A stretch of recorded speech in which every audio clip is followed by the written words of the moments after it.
Սաթումյանը ազատվում է, թողնում է գնդակը շատ լավ Յուսուփաշյանին, ինչը այստեղ տեղի ունեցել 11 մետրանոց հարված։ 11 մետր հարված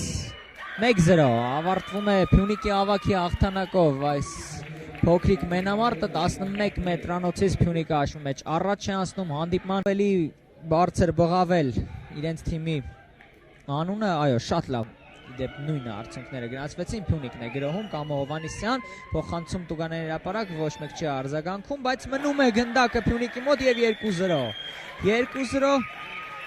Փյունիկի ֆուտբոլիստները կրկնապատկում են հաշիվը։ Եվ տեսնենք ում են այստեղ շնորհավորում Խառն Շփոթլիաջը, ես չհասկացա ով դարձավ գոլի հեղինակ, Կամո Հովհաննիսյան այստեղ փոխանցում է կատարում, հետևում է հարված դեպի Տուգան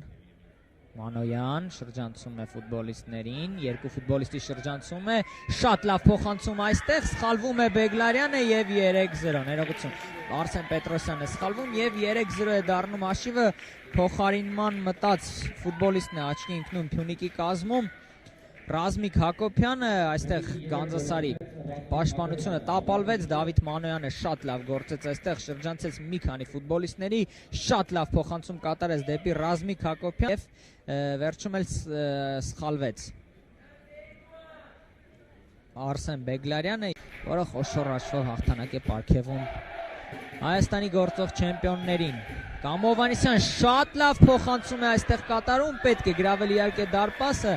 Ռազմիկ Հակոբյանը դուբլ է ձեռնարկում, բայց նախորդ շել Կամո Հովհաննիսյանի շատ լավ փոխանցումը, այստեղ Գագիկ Պողոսյանին ոչ մեկ չէր խանգարում եւ տարբերակները այնքան շատ էին կարող էր փոխանցում կատարել